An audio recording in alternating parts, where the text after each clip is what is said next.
Hi, and welcome back to Real Opinions. This is another one of the podcasts. I don't know, are we having a plan where we alternate between our other show and this one? Yeah, I like Or, that plan in theory, anyway. yeah, because I quite like just the general discussion shows as well. Yeah, But, no, that sounds like a solid plan to me. yeah, it sounds almost like we structure these things. It sounds like we know what we're doing. Yeah, exactly. Yeah. So this week, well, we've only really got one main topic this week, which is to discuss Westworld, the latest HBO show that we've both finally finished. But just before going into that, I did want to say two things that have happened since we last recorded a normal chatty podcast, which is Real Opinions things, which is that on the 13th of December, we had our second anniversary, which I completely forgot about. Oh, shit! Or is that the anniversary Of the first upload, not the first filming. Right. Okay. I was gonna 'Cause say I don't remember when we Interstellar. first filmed. Well, we didn't. No, I mean, I was just wondering because we did that Interstellar test pilot. I completely thing. forgot that. Yeah, that is on the channel actually. I think no, wait. It's yeah, not. It's on, It's not publicly viewable if it is. I think it's on my own personal YouTube channel, Yeah, unlisted, because I That's tested it. it Yeah, out. I knew it was unlisted, but yes, there's a bonus piece of information for viewers. But There's best of 2015 was the yeah, it was our best of, first on it. Yeah. best of 2014 actually. Yes, and It then was we 2 years ago. we uploaded worst straight after, and then Yeah. we filmed a review of the pyramid that never went up. That was back when we filmed things that we didn't upload. Now we upload Yeah, everything. that was weird. Yeah, now we post all the rubbish that we make. Yes. But and also as well, that comes with a kind of second note, which is that we just put up. Now we have 200 videos Yeah. officially public, which is more than I anticipated we'd do. Yeah, Really. and I wonder how many of them are post, us splitting up, as it were. Cause, Oh yeah, yeah. Because we I bet a good chunk of that is we've had a good resolve to keep going. Yeah, because I mean, just for context, if you're a newer listener, we did start this at uni. So if you go back to like the first episodes, it is us actually filming in a mini studio. And then it slowly morphed into us filming in a radio station, then us Yeah. filming in your room, then us then us recording audio elsewhere. We have had a lot of like evolution Yeah. throughout the It's like years, but yeah, it's like the first few seasons of The Walking Dead where they keep changing settlement until they settle on that Alexandria for the rest. This is our Alexandria. I think it's been about 6 months since It has. Yeah. since we filmed in person, and I think there's quite a few videos up since then. So that's good. Yeah, we have kept going. Yes. So yeah. But anyway, I just wanted to bring those up quickly just at the beginning so we acknowledge them. Yeah, going into our full-on discussion of Westworld. What was your thoughts on it overall? So I have been a fan of the film Westworld for like at least since I was a child. So I was really excited because I always thought that film was good, but could have been great. And so that's the perfect thing to do another adaptation of, is something that was good, but had the potential to go somewhere. So I was very excited, and then it's HBO, great, they're gonna put money in it and do it properly. So I was very, very, very excited, and I saw the pilot and I loved it. And the next episode I loved, and I was really, really like, this show is great. And I was trying to get everyone I knew to watch it. And then around the middle, I kind of started to not lose interest, that's not the right word, but I slowly sort of got a bit frustrated, and I'm sure we'll talk more in depth about that. And then by the end, it completely won me over again, and overall, I would say I, if not loved it, I liked it a lot, and if it builds on the strength of this first season, I think I could go on to love it and have it be one of my favourite shows.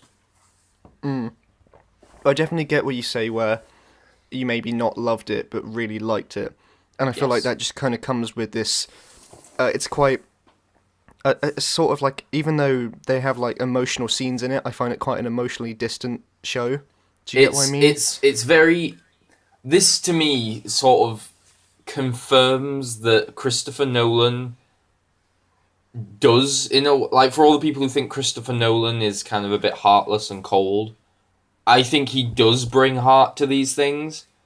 Because when you take Christopher Nolan away from Jonathan Nolan, and you just have Jonathan Nolan, it feels like then we have all of the very people speaking in metaphors and everyone talking about the themes and characters existing to sort of have these long rambling diatribes. And whilst there is emotion, it is not I never feel like I'm connecting to those emotions. It feels exactly. like I'm not saying the show doesn't have emotion, but the characters have their emotions, obviously, but it does feel almost like scientifically analytical of them. Like, watch these things with emotions and dissect them and understand why. And I think that is just that is a very Nolan-y thing. And I think this is definitely good because, like you said, a lot of the stuff just goes directly to Chris Nolan, even though Jonathan Nolan writes basically everything he does. Mm-hmm. And it's, I think it's just, you're right in that it's kind of, this is the first proper project where you can fully separate the two, almost, and see that, even without Christopher Nolan, it's very clearly that... I can't think of a better way to put it besides what I said with the distance thing. Like, it just feels like it's very analytically looking at emotion. Like exactly. Because all of Christopher Nolan's films have emotions in them, but they have this thing where they do kind of treat emotions like themes, and everyone has to like dissect emotions. So like you look at like Inception, and it is about dreams and people's like their subconsciousness and everything, but it's very formally looking at those things in the way that almost a scientist would. Like that is how the Nolans do emotion. They understand what emotions are. they get it, and I'm not saying that they're cold people, but they're like the anti-Spielberg. Like there's no real sentiment apart from Interstellar. Because that's got love can transcend time and space. But even then, that had its moments where it felt more like it was making theoretical. It was points. Analytically sappy. Yeah, analytically sappy. I was surprised by how Nolan-y Westworld felt. I mean, I knew it said Jonathan Nolan and everything on, but I didn't expect it to feel. I expected it to feel a lot more HBO than it did. And a lot less Nolan-y than it did, but I didn't think that they'd let him make it confusing, jump around with time, do all of have all these long rambling monologues, and be all philosophical and whatnot. I didn't think they'd let him do that because he's not Chris Nolan. If Christopher Nolan wanted to do it, I could understand them letting him. But you're not Chris. You didn't make those films. Yeah, it's less of a name. So I wasn't expecting it to feel as Christopher Nolan-y as it was. Especially, I mean, if you've seen have you seen the film Westworld? No, I have not. Well, do you know anything about it besides the basic premise that I knew before I went into this one? No. Well, it's nothing like this at all, obviously. It's for a start, it's not remotely from the robot's point of view at any point. It's entirely from the point of view of two guys just vacationing there. It never remotely treats the robots with any compassion. They are just robots. It's a very clear-cut, straightforward story about some guys going at a theme park. And by the first film's logic, everyone in the theme park is totally innocent because they're just robots. They're not AI or anything. So when they all start getting killed, that's a very bad thing. And this just went in such a different direction. And I remember when I saw the pilot, I was genuinely confused for ages because I didn't expect to be seeing everything from the robot's point of view. I just expected it to be the same thing, but longer and more drawn out. I think it just shows how we've kind of just advanced technologically, I suppose. Yeah. In the 1970s, it's almost impossible to think of robots as people, but now as we're getting closer and closer to AI and all of that, it's becomes much more of a discussion. One final kind of diversion before we get into the actual show. It's quite interesting. The first film, whilst it is kind of in that sense a little bit dated, the robots are just robots. There's no idea of AI or anything. There is a bit. Basically, what happens in the film is that the robot, the way they word it in the film, is that the robots basically get a disease that causes them to malfunction and go on a killing spree. And all of the people at the board and all these scientists are like, robots can't get disease, and they kind of start explaining it. It's a computer virus. They kind of this film came up with a computer virus before anyone knew what a computer virus was. That's genuinely really interesting. Yeah. Yeah. Oh, no, that does actually sound quite fascinating with that. I don't know what the structure we want to do with this. Should we do it via character? We used to do that with Game of Thrones, and that was quite nice. Yeah, that quite sounds enjoyed good. that. Yeah, and we just a heads up in case you've gone this far, we are doing an overall of the entire series, and it is spoilery. We are talking about Yeah. the whole thing. Cool. So do you want to start with Dolores? I suppose it's the... I suppose she's the closest to a protagonist. Her and Jeffrey Wright, anyway.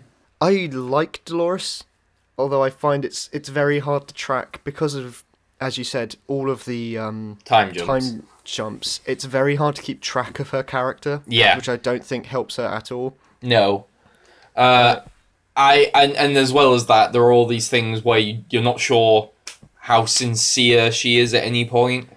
Yeah. You don't know if she is, like, when she's in her analysis mode, if she's acting, if she's actually in analysis mode, and that's good.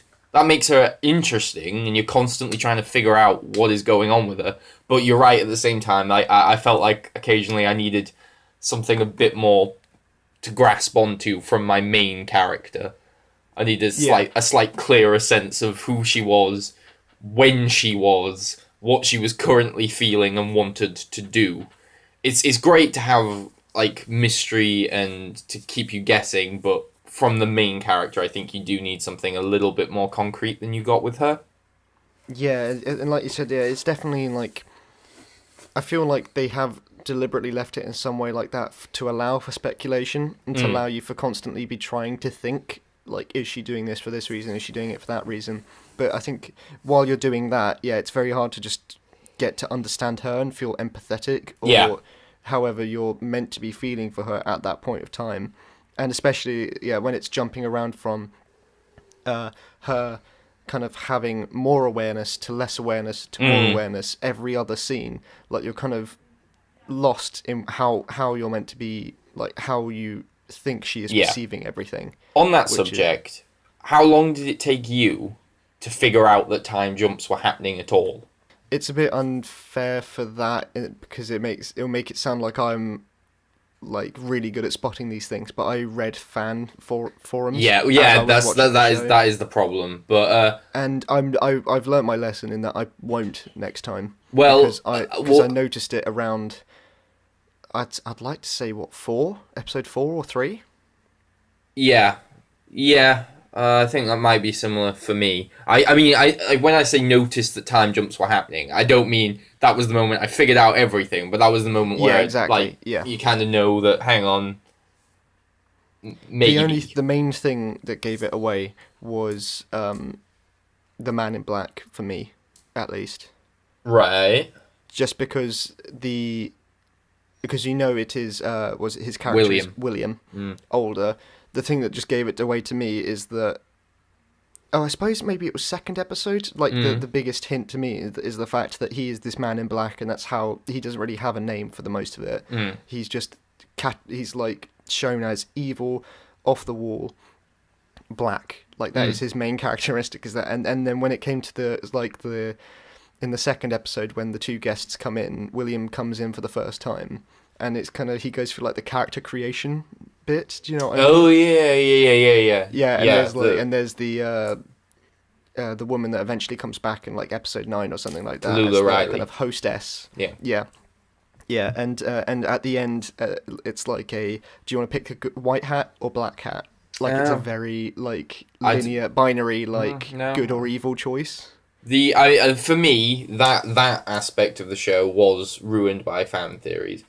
Because I did read, maybe he's that, and then everything that any character said became something that made me go, oh, okay. Yeah. And it did, like you said, it just taught me a lesson. I actually hate fan theories, because either they're wrong, or they just ruin the show. Yeah, and I feel like... I feel like, while I don't have a problem with... Like, if I was talking to you and theorising and stuff, that's fine, because then that's enjoyable, because it's you personally finding it out. But it's just a bit like... There are so many fans online, then every single possible theory is listed out somewhere. Yeah, something's going to be so right. Someone has got it right, yeah. And exactly. and I have seen, like, reviews where people go, like, oh, isn't it frustrating that all of Westworld's answers we guessed? And it's like, no, fuck off. It's not, no, fuck off. Like, out of the entire population, like, 2% might have guessed it on their own. The rest of you vultures read it on Reddit or something, then decided it was your theory, and then when it turns out that he is the Man in Black, you go, oh, I saw that coming. Like, no, you didn't. No, you didn't. You read it somewhere else. And it really pissed me off that we live in a world where someone can try and do something clever and have a twist, but because these vultures just wanting attention have to try and break everything down, they ruin it. They ruin it, and then other people read it, ruin it for themselves, and then go, oh, this show is so predictable. It wasn't predictable. If the internet didn't exist, so few people would have seen that coming. Yeah. And that is not the show's fault. That is people. Fucking people. Like, from 2 months ago, this is an article saying that the pilot of Westworld was seen by 6 million people at least. Yeah. Like, that's... So, out of 6 million people, someone is going to guess. Like, yes. It's just gambling. And it's like monkeys with a typewriter. Someone is going to figure it out. And then you watch, like, some review discussion, and all these smug people act like they came up with that theory, and you know they didn't. But they go like, oh, I knew it. No, you didn't. No, you didn't. Yeah. Sorry, that's my rant over, because I actually like this show. I didn't think I'd rant much, but it's the fans that annoy me. You're not ranting against the show, you're ranting against people. But the only theory that I will say that I came close to just figuring out right, like, just purely by myself, is that by the end of the first episode, where I haven't seen anything, the first thing I think is one of the staff is a robot. Yeah, oh yeah. Because that's just the obvious twist. And I did at one point think Bernard, but equally, I thought it about everyone at some point. So I can't be smug. I can't go like, oh, I knew it, because I went, it's him. So I can't pretend that I got it. I thought, from the very first episode, I thought Bernard's definitely a robot. Mm-hmm. Definitely. And then as it went on, I was like, oh, no, I was wrong. I went back on myself. I had one theory that I was obviously wrong with. That, what was her name? You know the director? The one that he kills. Oh, right, yes, what's her name? The kind of woman in charge of everything. Yeah. God, I can't... Yeah, but I know exactly who you mean. Well, I thought at one point that there was her, and then that maybe he had created a host of her to have sex with. Oh, really? That was one of my theories. That would have been a dark thing, yeah. Because then every time they were talking, they were acting so cold and different to each other. And I thought, like, that's because he's not actually having sex with her. He's just got a sex bot. I never thought of him just having a sex bot. I never thought that. But I mean, but it's such a natural thing that they do bring into it that I'm surprised it wasn't at some point. Like, people making recreations. I feel like... I know that comes into the Westworld film sequel. Future World. Of people having, like, recreations of yourself. Yeah. I know that comes into it, and I kind of suspected it would come into this near the end, but I'm surprised it didn't. Where were we in discussion? Because I completely lost. Characters. Back to characters. Let's go back to characters. We've had our segue. So we talked about Dolores and the problem with she's interesting but not always empathetic. Yeah, and the bits where, like, I suppose, what is it, like the second timeline, I suppose you can call it, where she's with William when he's good. Mm-hmm. That was when I most enjoyed her. She was just acting as... But when it was... you could kind of join in with her story of her slowly figuring it out, and then it was the fact that it kind of had this like, it was the most fun bit of the TV show as well, where it was it was the. I kind of liked the kind of adventure of it all. That was when I started to lose patience with it. Oh really? But I mean, we can come back to that later. But carry on. No, I was just basically saying that I liked the idea of like them taking this one robot out of her element completely. That idea is fine. It was that their adventure was boring. Like they just sort of rode around on horses for a bit. They went to that town where they're like, "Oh, this is the bad town." Yeah, there was nothing really bad in the bad town. No, nothing happened at all. Then there's that bit where they're on the train and like, and they get surrounded by a load of people, and you're like, "Ooh, oh!" They just kind of dealt with that, and it felt like that was the part where there was supposed to be adventure, but they forgot to add in the adventure.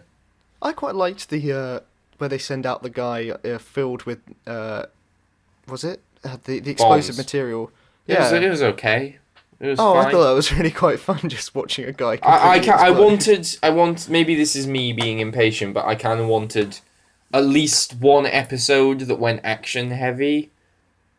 The end sort of did that a bit, but I wanted something like it. Just every time it was like a standoff or something, the show was so sort of seemingly like against violence and against fun at all times, and at points it works because that's like they're talking about how this is a bad idea and people, you know, this place is sick and you shouldn't be enjoying it. But I don't know. I wanted at least one point where I got to enjoy it. I wanted some fun cowboy action. See, I would say that you definitely. That sounded so gay.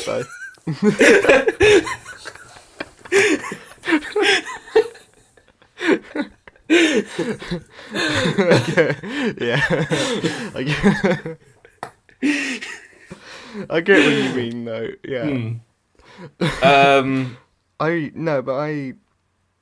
don't know. I found that it definitely got a lot more fun. I when you did say, I just wish it would let us have fun. I think I was around episode 3 at the time, and I definitely agreed with you at that point. Yeah. But I felt like in the second half, it kind of did let go a bit. Even though it was getting more into the reveals, it felt like it was having more fun with the violence. Would you not say? The most fun moment for me from the entire show was in episode 1. Which part was that? The bit where they think some of the hosts are like malfunctioning and they want to take them away, but they don't want to break the immersion for the guests. So they write that new narrative where that guy rides in and shoots everyone, so that they can then take the robots away and have a look at them without kind of, you know, breaking the immersion for the guests and making them go, where'd all these guys go? And they have that gunfight where it plays Paint It Black. Oh, true. Actually, that was cool. Was I liked that bit a lot. And I kind of... it never felt like it was fun like that again, for me, anyway. I mean, it was never so much fun in that it had a soundtrack to it. That to me just pushes up like the fact that it's meant that you're meant to enjoy this scene. I definitely agree with you in that bit. But I felt like some of I think it was the last episode when some of the robots are just completely going violent now. That was great. I loved that bit. That's why I said it won me over again at the end. That was awesome. And I found the train scene to be quite fun because I think that was genuinely when the body exploded. It wasn't the fact that it was.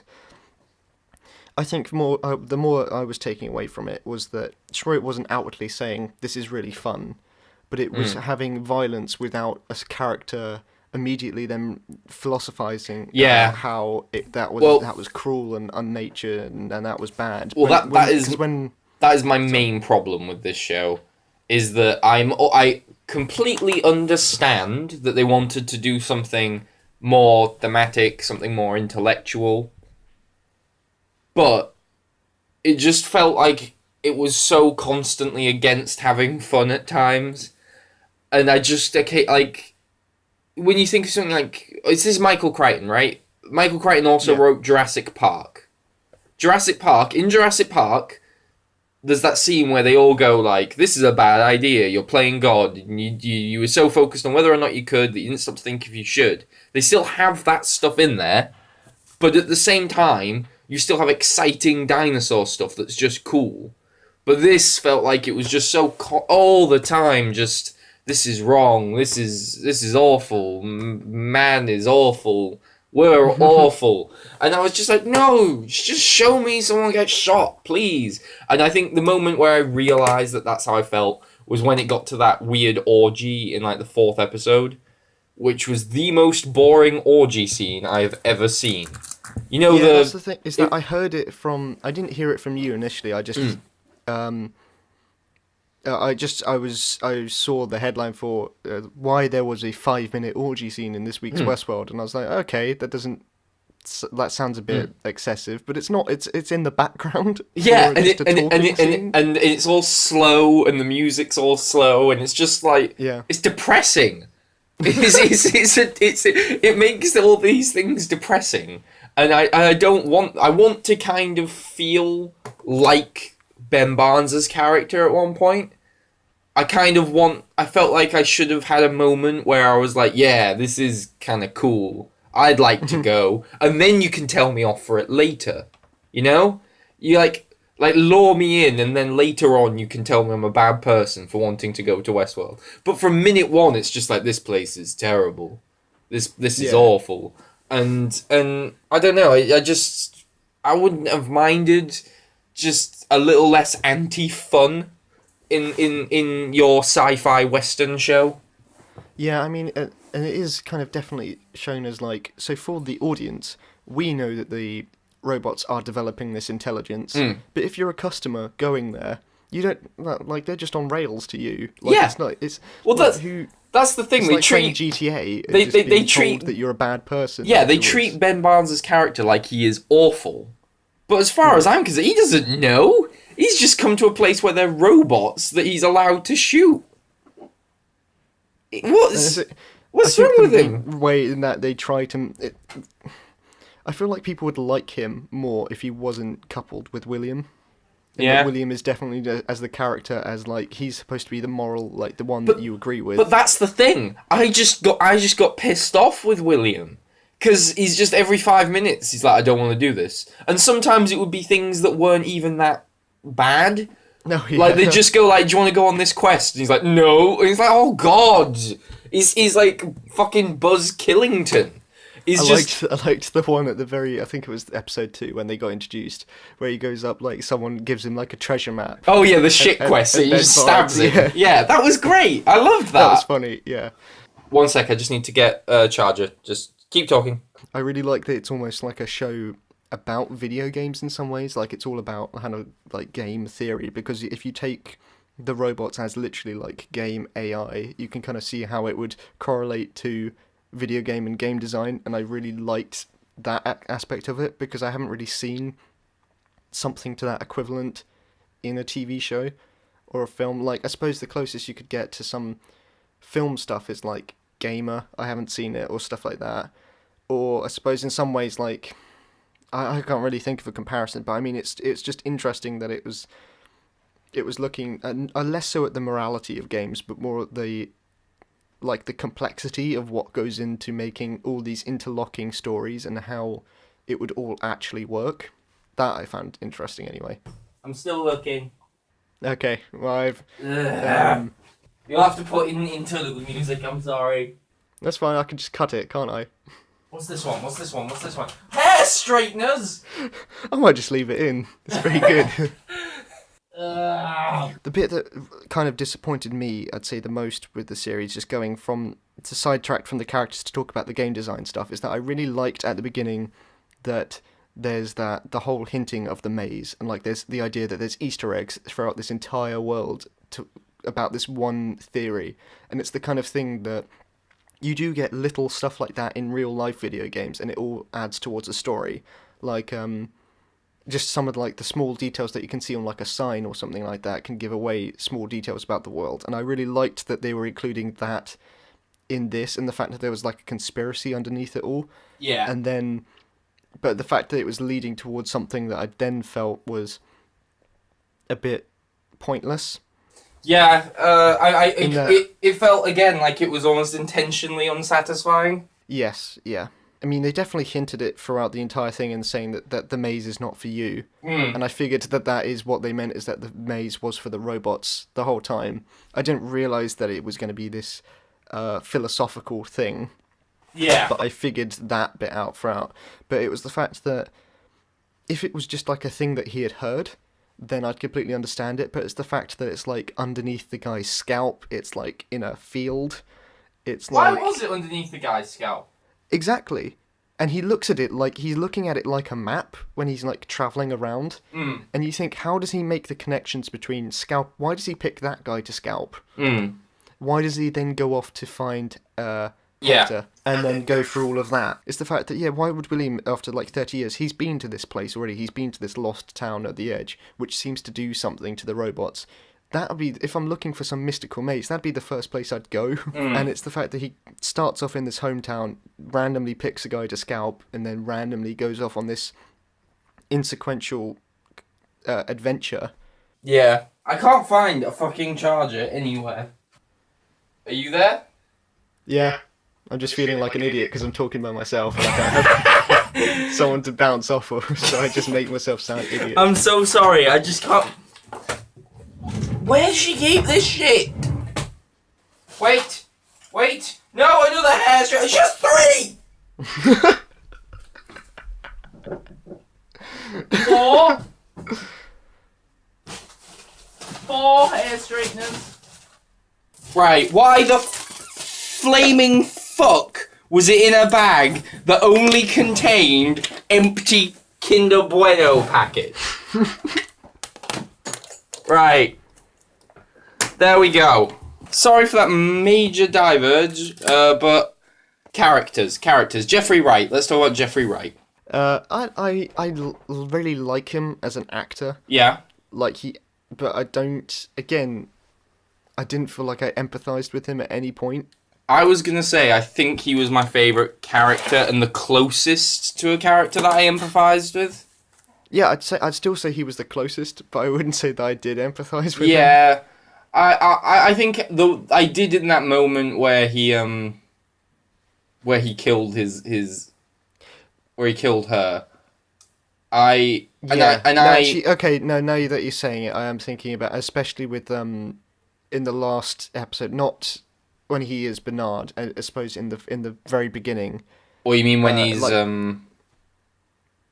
they said his name Arnold. So many times, and Arnold, and the kind of the event that happened 35 years ago, or however long it was. That was good. That was my favourite kind of like emotional moment for him, I suppose. Yeah. And his stuff with the kid, it was very...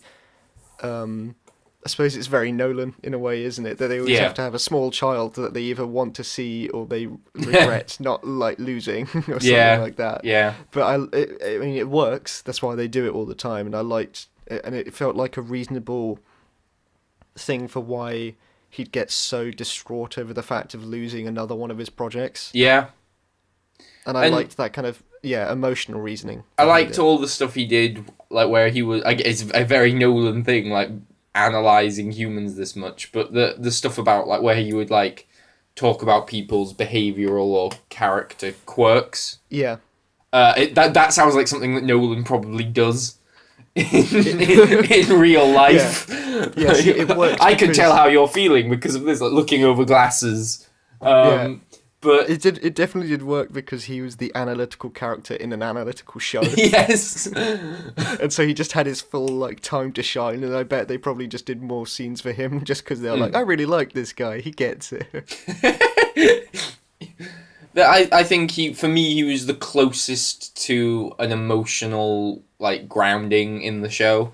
I agree with you that I didn't care that much, but I would say I cared about him more than anybody else. Because a lot of the characters in this are just like vocal points for long meandering diatribes about philosophy and art. In particular, I got so annoyed with the amount of times that Anthony Hopkins would just like if you're in conversation with someone and every other sentence they bring up like Michelangelo or like just shut up, man, just shut up, just stop. We get it. You're aware of classical art. You don't need to bring it up every 5 minutes. It did go a bit over the top with the fact that every single conversation with him leads to a metaphor or an analogy or some allusion to, like you said, classical art or philosophy or something. It also felt like he had so many of these speeches, but I bet if you listen to them all, they were filled, they contradicted each other, so many of them. Something like, the thing about humans is this, but then in the next episode, the thing about humans is that, and they're totally different things. And you're like, what? And like sometimes he seemed to hate the hosts, or sometimes he seemed to regard them as toys, but then sometimes he genuinely believed that they were like art and that they were the next stage of life. And it was like, what? You don't. They were just so focused on giving him deep things to say that it felt like they didn't really figure out what his character was. It just said things. And I think it definitely was them just trying to hold this mystery close to their chest a lot of the time. Like the reveal in the last episode that he really is on the side of the hosts the whole time. And like, I bet if you watch back the show, there'll be so many points where that just does not make sense. Yeah. In line with his actions or things that he says. You know, it's things like where he gets the hosts to kill people, real people, and they don't want to. Yeah, if I wanted to liberate you. By the way, kill the woman that I made you fall in love with. Yeah, exactly. Yeah. That scene, that is the perfect contradiction to everything that he kind of sets up. Sure, you can say it's for the greater cause, but it wasn't. What was she like? If he wanted her dead that much, couldn't he get someone? Why did he have to get the person who loved her to do it? It wasn't like a necessary evil. True, It was just evil. He did have a whole house of unregistered robots. Yes. Up there that could have done it for him. He could have done it. He could have done it. But instead, he made his best friend kill not only his lover, but also his partner, his like work partner that he had a bond with too. Like that feels like deliberately evil. Well, I may be misremembering this, but do you see Elsie's body? You do, don't you? I don't remember. Yes, yeah, I think doesn't Luke Hemsworth find it? That's what I thought. I thought that they found her body. However, when I remember looking at all the kind of end of series discussion stuff, people saying like, "Oh, Elsie's definitely alive," and I thought, well, you've seen her dead body. I think it's because of Hemsworth the third or whatever, the other Hemsworth that I didn't even realise existed before this one. Because he got kidnapped by those tribesmen. Oh yeah, like in episode 9. Like they wrapped up his storyline an episode early because they know no one cared. I was gonna say like the amount of shits I gave about his character was none. Yeah, I felt like they had a lot of side characters that they introduced and they just didn't care that much about. No, well the narrative writer kind of. I found him very annoying at first, and then I grew to like him. As he had less scenes, I grew to like him. I felt like his acting was quite bad. It's over the top, isn't it? Yeah. Like every time that he started, and all of his swearing felt really forced. Like you know me, I like swearing. That was right, yeah. I like swearing quite a lot. But when he did it was very like, this fucking place and these fucking ruins, fucking, and he just kept saying fucking at points where I was like, why are you put too much emphasis on it, it didn't sound natural. It didn't sound natural at all. I mean, like, did you ever watch that Spartacus show? No. Well, in that, like, they're always swearing, and it feels like when a kid is dropping the F word as often as they can into sentences to try and sound cool. To try and, like, I don't give a shit, I'll say whatever I want, and it just felt really awkward, and like you said, forced is the right word, yeah. Yeah, and it was, I mean, I could kind of get the reasoning behind it in that he's trying to be theatrical himself, because he thinks of himself as an artist, and he's over the top naturally. But the way that I found him very annoying for the first 3 episodes. Yeah. Like, he has that whole fucking this, fucking that in the first episode. and I just instantly disliked him. Yeah. And then in the third episode, I believe it's at the very end of that, he pitches his narrative. Yeah. His like big, and then he just gets shut down completely. And the fact that he had a kind of weaker side to him, that's when I liked him. And then as the series went on, they kind of brought back more of the arsehole, and he just became more generic after that. What did you think of the young woman that was in charge? That was brought in like the last 3 episodes or so. Yeah. I think she was alongside him. Actually, I thought she was one of the worst actors on the show. Me too. Not terrible, but like it was like CW ABC show as opposed to HBO. Her scenes as well, like whenever she was doing her scheming and manipulating, felt less like Westworld and more like it was from Gossip Girl or something. Yeah. I'm gonna be taking charge and we're gonna get rid of this person, and it felt like soapy. Yeah. And there was that bit where really she was having sex with the guy and she answered the door, and it felt like I didn't understand what she was doing or why. Like why she was being so forward. It just came. It was just awkward. It was just like I don't understand how that's a power play. I don't like. It would be like walking in on someone wanking, because that's basically like she was having sex with a toy as far as she was concerned. It'd be like walking in on someone wanking, and like how is that a power play? That's just like uncomfortable.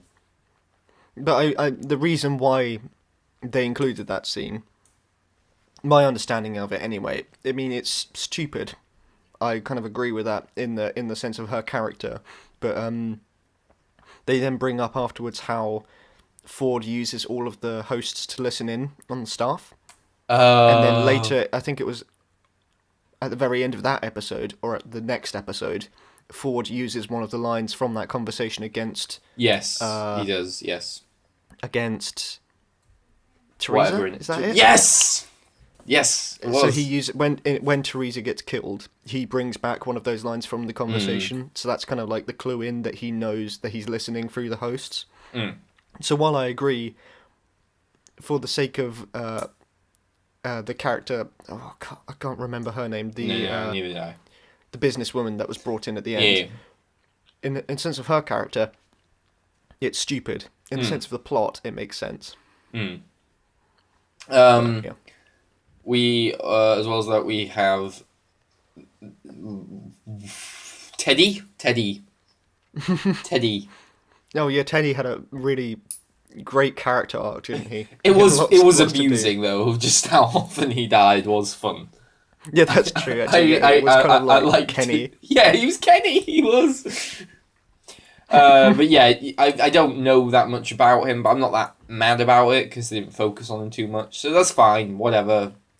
I don't know why they programmed him with.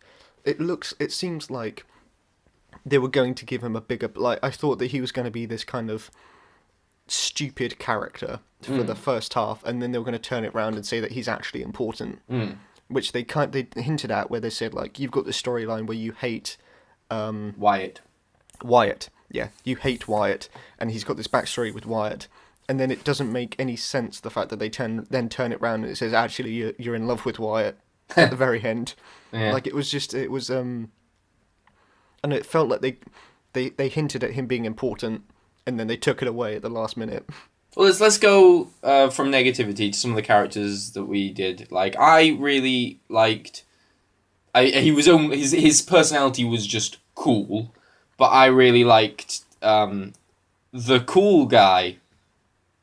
Older William, Man in Black. No, the one who does the bank robberies, the one who steals the safe. He's cool. Yeah. He's Xerxes from 300. He's the actor who plays the villain in 300, the big giant guy covered in gold and everything. What? Really? Yeah, I know, right? Okay. Anyway, he's cool. He was the source of fun whenever there was him in it. And as we said, we'll get back to the ending later, but I loved his rampage through the through the facility. I also liked May I liked Maeve. Initially, I thought like, her personality is just going to be that she's forward and tough woman. But she genuinely evolved into one of the more interesting ones, and her plot line felt like it was the one that was developing the most. Yes. Because often the stuff with William and Dolores would just be, yep, they're still going.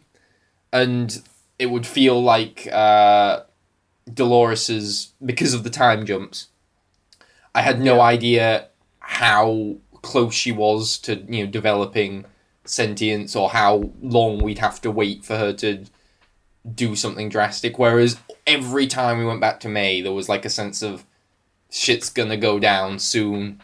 She's upgrading her own intelligence. She's getting an army. She's learning about this place. It felt like there was a genuine sense of like foreboding, and like something's gonna happen, and it was building up. And so I always looked forward to her stuff, and I also liked just the technicians. The technicians, yeah. Yeah. No, I was going to say about that. They were the comedy. They were the only straight up just comedy characters, I'd say, in the entire thing. Yeah. And it just made me enjoy. It made me look forward to those scenes every time they came up. But there were tense scenes. I thought. Yeah, they still had dramatic stakes to them while they were being funny. It's just that the characters themselves were funny, and then they were put in dramatic situations. I really liked the bit where she first goes like for a walk around the facility, and it plays that really, really good music where she's walking around, seeing I know exactly everything what you mean. that happens. I think that was episode 7, because I remember as the 7 scene was great. playing, I googled it.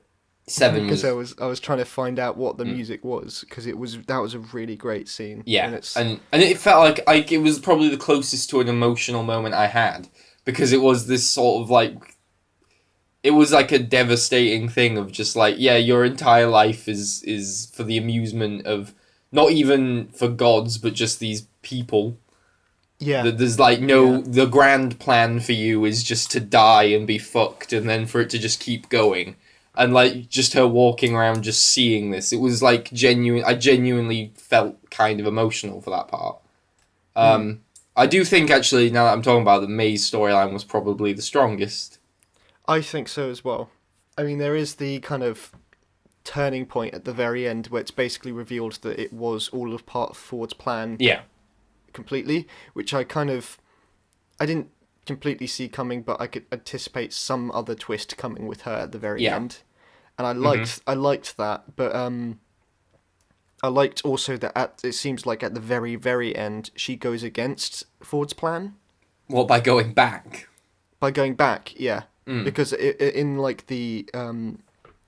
again, this isn't my idea. This is from a screen grab that I noticed that has been posted on the show. But, she gets to see her storyline on the iPad. Yes, basically, it's an iPad. Yes. And it says, go to mainland, or something like that, in the narrative. Okay. So the idea was that she was meant to get on this train and then get out. And so the idea that she is then being torn apart by this memory of her child that she knows isn't really her child, but she still wants it. Getting off the train, that's what interests me. And the fact that now even though all the other robots are rogue, she's rogue but different. And I'm interested to see how that will play out when they do a second series. I really liked the way that she it was an I thought it was a good plot point. The way that she had leverage over them by knowing that he lets people go in and fuck the robots when they're down. And I found that scene where that guy was about to have sex with the guy robot one of the most peculiar things I've ever seen in a mainstream television show. It was really weird and uncomfortable. But I think in a good way. It was very uncomfortable. And I did like because in the background you see the girl robot like throwing people around while he's dancing. I liked that bit. I thought that bit was cool. I felt like as at the time, the moment he put the headphones in, I knew what was coming. And I felt like that kind of joke has been overdone a bit, but they didn't. I like that. Too much into that joke though. Like it didn't feel too cliche. I kind of like those moments because there's the bit in Super 8 where it happens where the thing attacks and the guy's listening to Blondie. I kind of like those bits. I liked that part. And I liked, and then going on from in this same storyline, I liked the whole breakout kind of action scenes. I suppose that was where they because the ending of the show was very like revelation heavy, and everything's all very talky and like and this and character arcs and everything. But it was nice that there was an action climax too. Yeah, and it was the fact that it had some genuinely good stuff with like where they were when all the hosts were standing like in line and the guards are scanning them. Yeah. And there's a genuine like tension, even though you don't really care about the guards. It's fun. It's enjoyable. That was fun. That's why it's like that definitely helped. I had already been won over by I think about episode 7, but that definitely really kind of made me go like, yes, this can be entertaining as well as just smart. And the bit that because you have seen the Westworld film, like you said, and I hadn't heard of any of that stuff beforehand. What with the other worlds? Yeah, exactly. And when they go into, I thought the logo looked different. I was like, that's a different and then they go into it and it's Samurai World or Shogun World or whatever it's supposed to be called. That really excited me. I liked that as well because I was expecting something of that in a later season. Yeah. But not now. And as well as that, I didn't know what to expect. There are 2 other worlds in the film. Roman world and medieval world. And I thought it would just be one of them. So to have something different was cool as well. It was exciting. I liked that. Yeah, it was the fact that it was because of like you see that kind of control room where you see that massive map, and to me, that still screamed to me massive scale because it took them days by train and stuff like that to go across the landscape. Yeah, and then to think that there's another world on top of that. Just makes it feel massive to me, which I really enjoyed that, and the fact that I kind of felt like they were running out of, not completely running out, but I felt like they were losing some of the fun of the West. Like there's only so much you can do, which is cowboys, and the fact that they can bring in this whole other culture to it, and they can have potentially 2 different stories going on in 2 different worlds. I really enjoyed that. Yeah, no, definitely. That was good. It made me excited right off the bat to see more stuff. Yeah. Other characters. I had one in my head, a fairly major. Oh, William. I mean, I know we kind of touched on this, but we didn't fully finish what we were saying. I mean, I liked William. I know you didn't. I liked the Man in Black. I didn't like William. I just liked William because to not make him sound too sappy, but he's basically just how I play video games. In that, I hate people that play video games like that. No, but it's not like I'm one of these people that plays GTA where I stop at red lights. Like that's too far. That's just pointless. But it's the fact that I can never, if someone like gives me the, do you want to kill this person or save them? I choose to save them. That's just how. But that'd be fine if that was the way but he doesn't even like have any fun doing that. He's just mopey. It would be I that's agree. Fine. He was too mopey at the beginning. Like I liked when he was. Imagine you're playing Fallout and you want to make the good guy decisions, but you're also going, "I hate this." Yeah, okay. He's not. It's not like he's gone to role play as a good guy. He's gone to just bitch and moan. No, I get why they kind of sort of put that in that he's got to come around to the idea of liking it, but at the same time, it was too much. He was very mopey at the beginning. Ben Barnes, on the other hand, that's why they had to put him with Ben Barnes, and Ben Barnes had to act like a dick for a lot of the time in order to make you like William more. The thing with Ben Barnes' character is, yeah, okay, he is supposed to be a dick. I felt sorry for the poor guy. He went somewhere, like, imagine if you were playing GTA and someone all the time was judging you for playing GTA and sitting there going, you're a terrible person. It's like, I'm just playing GTA, fuck off. And you're trying to get this guy to enjoy it with you, and he won't, you know, whatever. But at the end of the day, you accept it. You accept him and go, I just want you to be part of the family. and hug him, and then the next morning you wake up and he's just threatening you and says, "By the way, I'm kicking you out of the company." He was trying to bond with him. I'm pretty sure he even says something like, "I'm glad you're gonna be my brother." Yeah. But whatever, fuck him, I guess. And you kind of forget the fact that he is becoming part of his family, and that he is going to marry his sister. Like he does have a fiancé on the outside that they very conveniently forget. Well, that's the thing. Like when he got to that point where he showed you that picture and went, "This is because you've clearly forgotten. You need reminding. Have this picture." I was like, yeah, fucking yeah. If it's all well and good pretending that Ben Barnes is such an unreasonable asshole, but if you were going around with your future brother-in-law and your future brother-in-law had forgotten about your sister and was instead in love with a sex toy, as far as you're concerned, you'd be pissed too.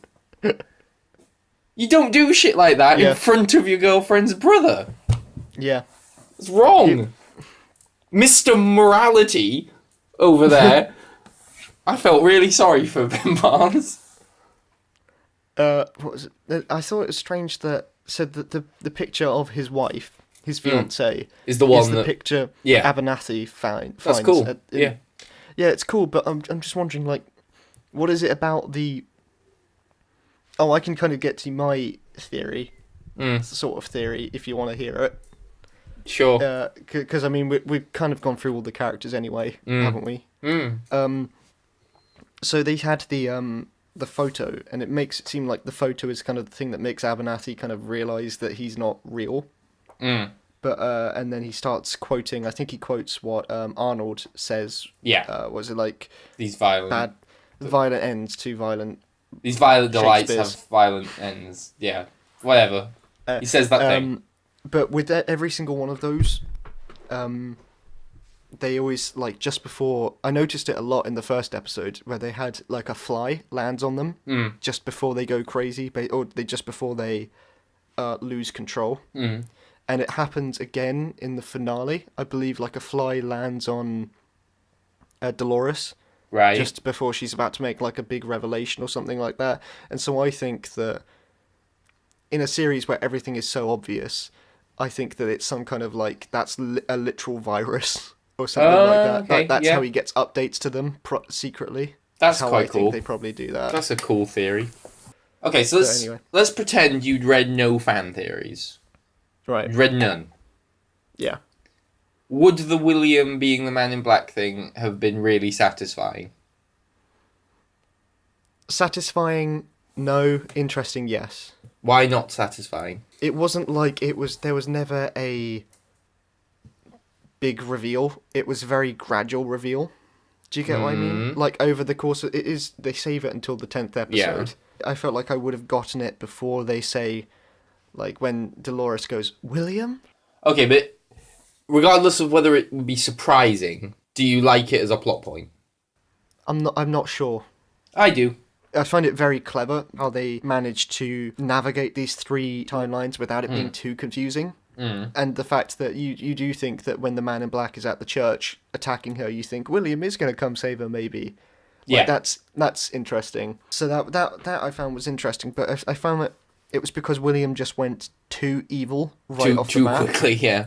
Yeah, exactly. And from being whiny good guy to suddenly I want to kill everything. I really liked the Man in Black. I feel like he was fun. He was fun, and he didn't take it seriously, but at the same time he did. Like, he was aware of it, that it was a game, and he just did what he wanted in order to find out what he wanted. Could we talk about exactly what's changed his mind, though? Because all the way through, he's in love with Dolores. Even after Ben Barnes cuts her open and goes, "Look, she's a machine," he's still in love with her and everything. So he fully knows what she is. I thought the scene where... But then he sees someone, like, someone else pick up that apple or whatever it was for her. And all of a sudden it's like, oh yeah, she is a robot. I don't love her. But you knew. I don't think it's the fact that it's the robot. I mean, I was alright with that because I felt like the robot was definitely bad bit. No, not bad, as in, like, he definitely realised then, but at the same time, it's kind of a bit like, well, he realises that she has a personality of her own, though, and he thinks that she's coming alive as well. Like, she's realising who she is. I think the main thing is that the fact that she doesn't remember who he is. That's what really gets him, as opposed to the fact that she wasn't really real. It's the fact But that... he's done it multiple times. And also, it means... But And she also, I doesn't think it remember who he means is. to him is that he suddenly realises that to her, he's not important at all. Like, the most important relationship of his entire life, apparently, up to this point, was with someone that was just doing as they were told, or, like, they were just... It wasn't of their own... But he knows that they get intuition. wiped. Yeah, that's true. He knows that. Anyway, I just thought that was a bit bizarre because he went Maybe he from thought she was different from other believing girls. Yeah, that's exactly how it felt. Yeah, nitpicking though. I'm nitpicking. I do really, really like this show. One thing to get back on positives. I'm overly negative with a lot of my points, but I didn't really enjoy it. I loved the music. Not just the pop song, not just the covers of pop songs, which I thought was a really well done idea, and it was executed well. I loved that, but I also loved the original score. I thought it was really good. I really like Raymond Djawadi or whatever, but I thought it was really great music. The main theme, lots like the synthy stuff that you sometimes got with in the facility. I liked, and the idea of using these contemporary songs to sort of go along with that idea that it's the past, but it's not really, and it's all commercial and everything. That was great. I loved that. I really, really, really did. I kind of wish they did it a few more times, actually, because I feel like it was more in the background. It was something I really forefront a lot. It was something I really looked forward to, and if it didn't happen in an episode, I'd go, oh. I think the Painted Black one was my favourite because that was like a proper big moment centred around it, whereas most of the other times it was on the piano. But House of the Rising Sun, all of those, really cool. I really, really did like that, and I consistently look forward to it. I did really like the score. I mean, I felt like already the intro was... very good. I'd still get it in my head after the episode, which I think is always a good sign, especially when it's TV scores, because like you always say, you don't really get really good TV scores. No, but that you do was really here. Enjoyable, and it gave you enough time to learn all the different motifs. Yeah, there was. Well. It wasn't just main theme. There was like a few cues that I do genuinely remember from it. I really liked, as you said, all of the stuff about the management of the park. This is like a thing I realised that we do a lot on here, where like when we talk about Arrival, it's like I really like when they're talking about language. But I did like all the stuff about how they manage the park, how they try not to break immersion and things. Yeah. That stuff was clever. It was fun. And the way that they would talk about these concepts, like you said, that were thinly veiled video game parallels. And it is the kind of thing where I think just a lot of my interest from it at the just from the start, before I know any of the plot or something like that, it just seems like a fun thing to do. Like I would love to, like, the chance to go to something like this, and so hearing about how it would work, I find interesting. It's like how you find out, like again with another Crichton piece, Jurassic Park. I mean, sure, you've got all the big dinosaurs, and I mean that's the fun bit. But the main thing is that you want to go there and you want to know how it would all work. Like, sure, there's the plot and the story and the characters, but I really just like the idea of the park. And I like the stuff you talk about, like the the quest givers, as they were. Yeah. And the way that it was like, you go out further into the park and that's where it gets harder and more adult. But there's like the kid friendly areas too. All that stuff was really cool. I also liked, there was just a shot, they show you it in the credits all the time, but I liked when they showed you it in the show of how they make the eyes. Yeah. That was cool. Like threads. Yeah, isn't it? that was cool. Yeah, no, I really enjoyed that stuff. And I wanted to know more about how they made. I liked when he brought up the fact that they were originally mechanical, and Yeah. then they replaced them with biological matter because it was actually cheaper, not because it was realistic. I Yeah. liked that because it's also and I think that was also another point when they cut Dolores open, isn't it? Although she's supposed to be like the oldest in the park. Mm. Anyway, but I liked the little details of stuff like that. Yeah. The details, the world building, all that stuff is great. The music's great. A lot of the plotting is very clever and intelligent. I think it just comes back to this main point that we have, that occasionally it feels like it's trying too hard to do that over being emotional or dramatically satisfying. But a lot of it is clever.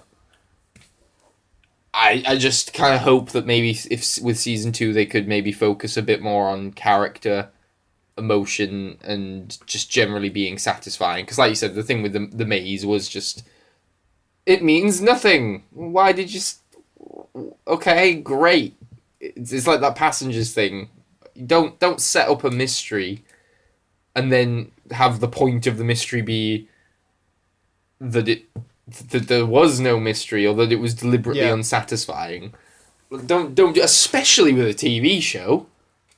Yeah, because you're tuning More in, so it's with a not TV show than anything. That's 10 hours. That's Yeah. 10 hours of hype for this maze. Just not squandered, but I mean, if it wasn't such a big deal, if it was just a small part, but it felt like that was the whole game.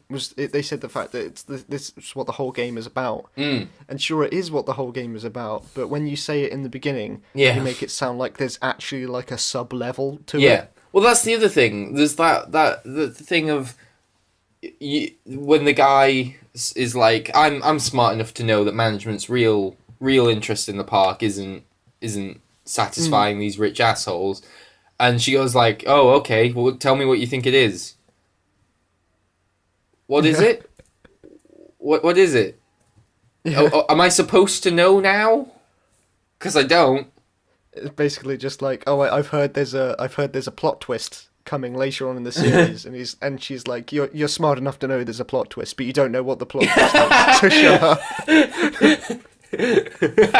Part of me thinks, for so long I'd be disappointed in the twist no matter what, and another part of me just thinks, no, that's just because it was bad and you're just making excuses for it. It wasn't bad. It was just, it wasn't.